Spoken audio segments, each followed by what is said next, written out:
Hi guys, welcome back to my channel. In today's video I'm going to be listing my must-haves for coloured pencil work and the things I use the most often every single day in my portraits. So first off is obviously the paper. I think paper comes down a lot to your personal preference, whether you like working on a really smooth paper or really rough texture like pastel matte, for example.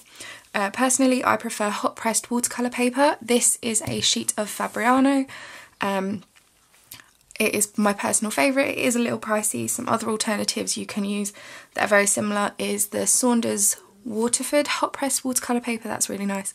If you like really smooth papers, the Hahnemühle Harmony paper is really nice. Also things like Strathmore Bristol Board Plate. And yeah, if you like a really rough texture, you can use pastel matte, but I think this comes down to a lot of experimenting and finding out which one works best for you.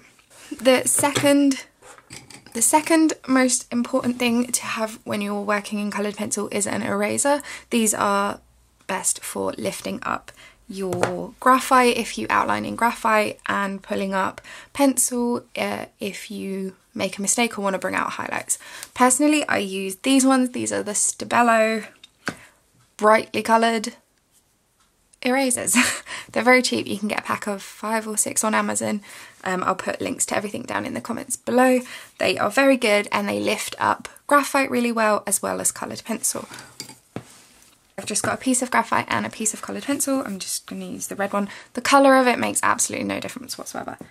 But as you can see, completely gets rid of graphite. You don't have to press very hard. And then with the coloured pencil, pretty much all gone. There's just a tiny little faint mark. But yeah, these are really great erasers and I use them every single day. Tip number 3 or resource number 3 is a pencil sharpener. Obviously, if you're using coloured pencils a lot, you are going to need to sharpen your pencils. I use the Faber-Castell Trio Pot and the Swordfish Icon. Both of these pencils make incredible tips on your pencils. So this is one tip from the Swordfish. It's super pointed and great. It fits both the Polychromos, the Pablos and the Luminance, and you get just the same sharpness from the Luminance and the Polychromos with the Icon sharpener. I have had mine for 3 years. I've never changed the blades in it and I've never sharpened it, and it is still giving me great points like that. When my pencils get really short and they no longer fit in the Icon, I then switch over to the Faber-Castell Trio, which still gives a nice point. This one I've used a bit, so it's not quite as pointed, but that is my second pencil sharpener, so I use both of them every single day. Resource number 4, pencil extenders. When you are using your pencil sharpener and you are sharpening your pencils frequently and you are using them a lot in your portraits or whatever you're drawing, you will obviously wear your pencils down and get very small little pencils. So a handful of pencil extenders are really great. I get the little wooden ones from Amazon and then, or eBay, and then paint them so they look pretty.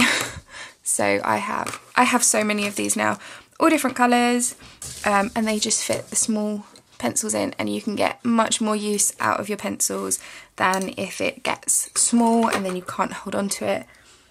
So my must-have number 5 is an indenting tool. I use these on most of my portraits for things like whiskers and overlapping white hairs. You can get them really cheap on Amazon and eBay. I use this very, very teeny tiny little one and this slightly thicker end if the portrait's larger. Using these, you just press onto your paper and create little lines, and you can flick. And what it will do is it will leave a little dent in the paper, which your pencil then can't fit in. So if you go over it, you end up with these white hairs showing through. So this is great for things like whiskers and overlapping hairs, because you can keep a nice bright hair and highlight in your work without needing to erase and like scrape the paper and things like that on your base layers. So it's a really good tool. I use it every single day. Item number 6 for me is a solution blender. I use it in one of these water brush pens and I just fill it up with the solution and then I use the brush to blend out my pencils.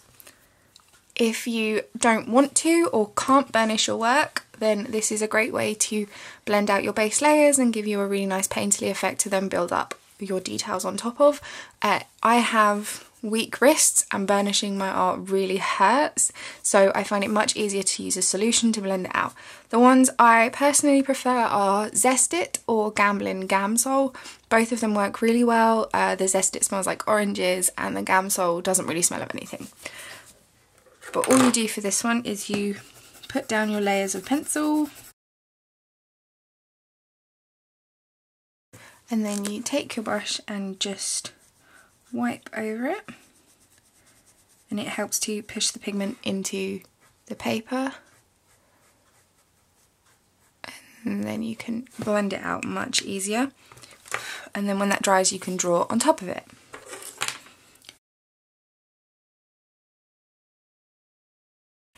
Tip number 7 is to have really great white pencils on hand. I use 3 different white pencils and I will have done a video on my favourite white pencils, so I'll link that down below as well. But the 3 that I use mainly is a Prismacolor Lightfast White, a Caran d'Ache Luminance White, and then a Pablo White. Each one has a very different texture to it, so you can achieve sort of slightly different effects on your artwork with the pencils.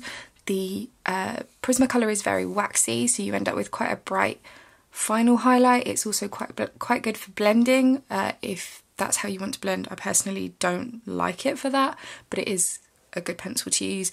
The Luminance White is very pigmented and very bright, so it's very good for doing your final highlights on pieces, adding in tiny white hairs and things like that. And the Pablo has a very hard lead, so again it's quite opaque and you can achieve really fine hair details with it.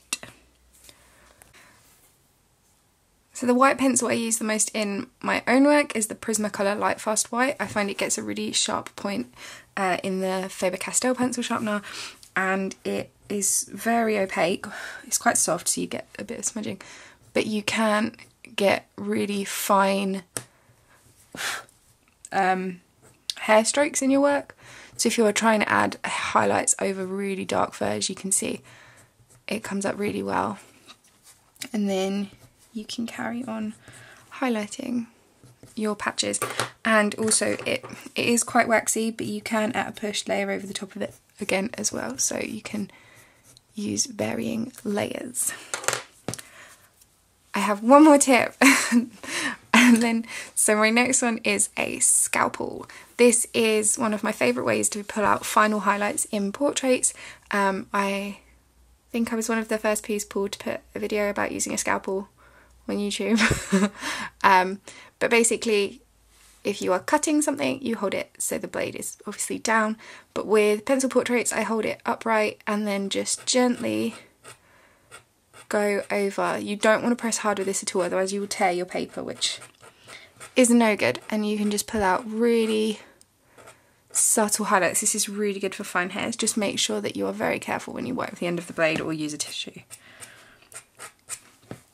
So, and then my last tip, which isn't really a coloured pencil must-have, but I still think it's a must-have if you are drawing all day, is a bottle of water. I don't think anyone includes this into tip videos, but it's definitely important. It's very easy to sit down and get lost in drawing and forget to drink, so have a bottle of water next to you so you stay hydrated. It can help with headaches and things like that if you get headaches when you're working. So those are my coloured pencil must-haves. If you have liked this video, please give me a thumbs up, and if you have your own must-have for coloured pencil work, I would love to hear if you could put it in the comments below. Don't forget to hit the subscribe button, and I will see you guys in the next video. Bye!